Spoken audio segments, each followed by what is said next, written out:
his views are not seen as acceptable, and Yeah, that and the police, however, do feel that the Black Lives Matter cause is very acceptable. They get treated with kid gloves. Piers Morgan. People have been saying that all day on this station. Piers Corbyn gets fined £10,000. There's a lot of people. There's a lot of people would pay £10,000 to have Piers Morgan Yeah, arrested. yeah. You know, a lot of them in Parliament. But seriously, you're absolutely right.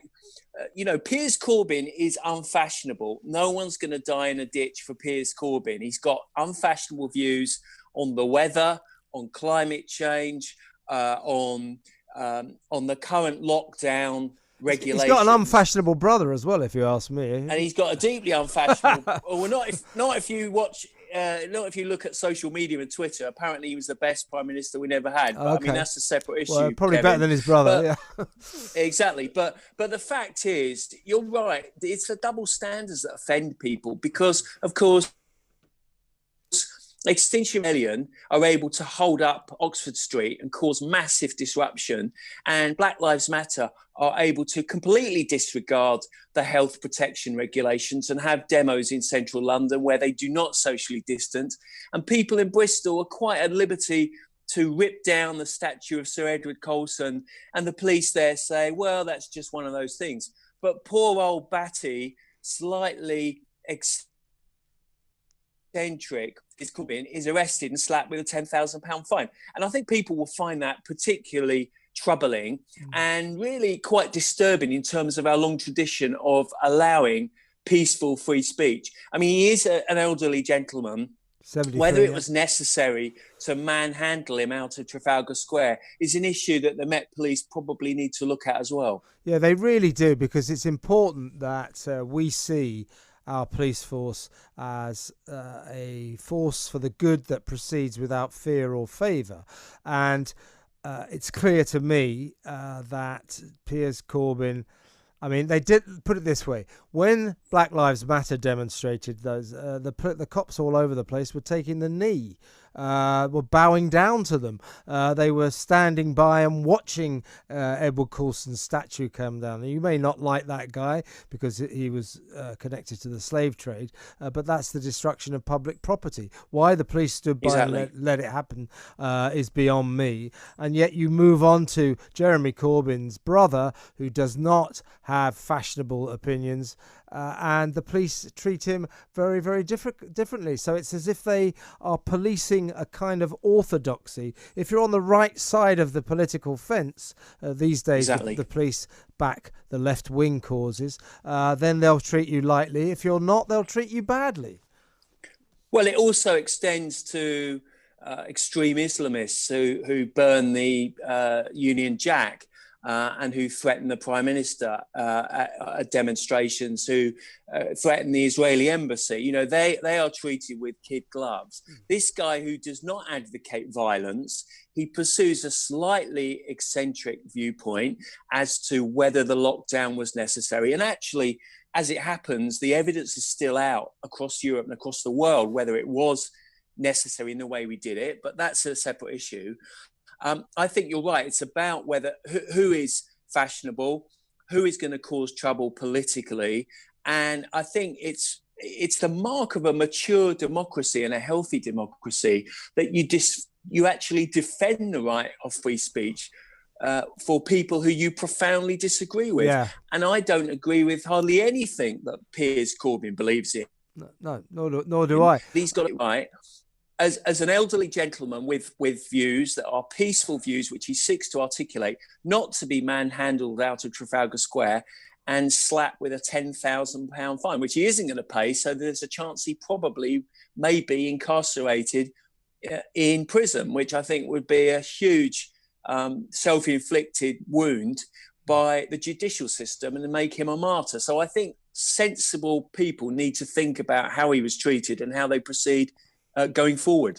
And if there are any policemen listening who are involved in this ludicrous episode when they danced with the Extinction Rebellion protesters on Waterloo Bridge and in Piccadilly Circus and around London, where they actually started dancing with them, I'd like to ask you this question. Why did you dance with Extinction Rebellion protesters? Why, if you will dance with them, why didn't you dance with Piers Corbyn?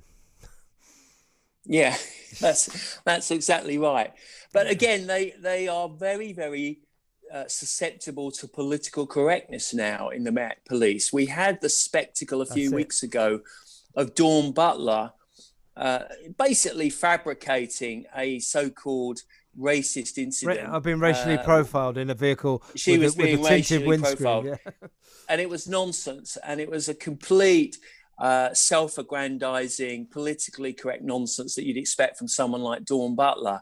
And yet the police were quick to backpedal on that, which they didn't need to do because they didn't do anything wrong. And yet they're quite happy for people to film them bundling poor old Piers Corbyn out of Trafalgar Square for allegedly breaching the health protection regulations. I think there has to be a level playing field. There has to be fairness. And we have to get rid of this double standards, because if people don't believe there's fairness in the police and the judicial system, that has a really long-term corrosive effect on respect and trust in that system. On a more general basis, Stewart, I'm very perturbed about the idea of coppers being able to go up to people, members of the public, and say, you are hereby fined £10,000 and you've got to pay it. Where is the justice in that? Where is the judicial process? Why hasn't Piers Corbyn got the right to a trial? Because 10,000 quid is a lot of money. He should be able to plead against that. Well, I agree. We've never had a situation in this country where we've had a civil guard who can arbitrarily fine people on the basis of their interpretation of the law. Now, clearly, every day, thousands of police officers have to interpret their perception of what the law is amongst a wide range of offences across the criminal code. But we've never had a civil guard system because we've always believed, since it was founded in the early part of the 19th century as a modern police force, British policing has always been policing by consent.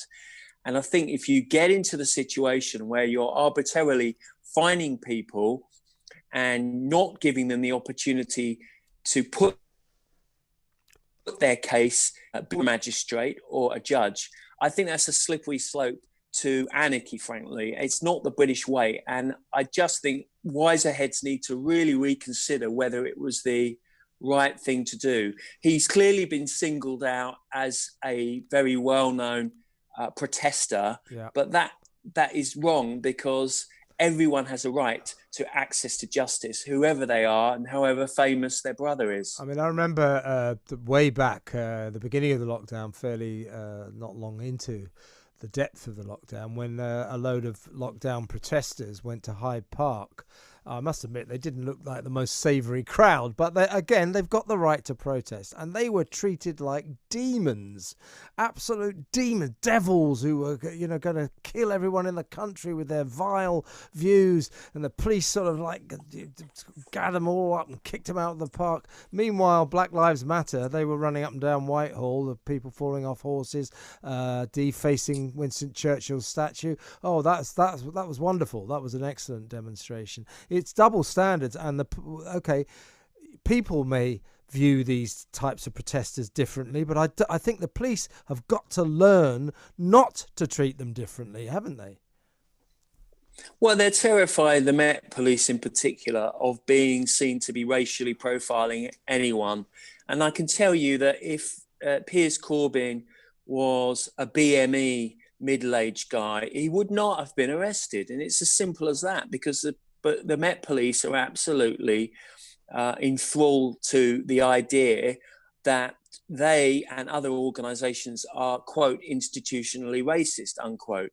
And that's a pernicious feeling and a pernicious view, because it impacts ultimately on policing of all communities, including BME and non-white communities. So I just think there needs to be a really sensible review of how all these events are policed, and there has to be equality before the law, and the police are primarily responsible for ensuring that that's the case.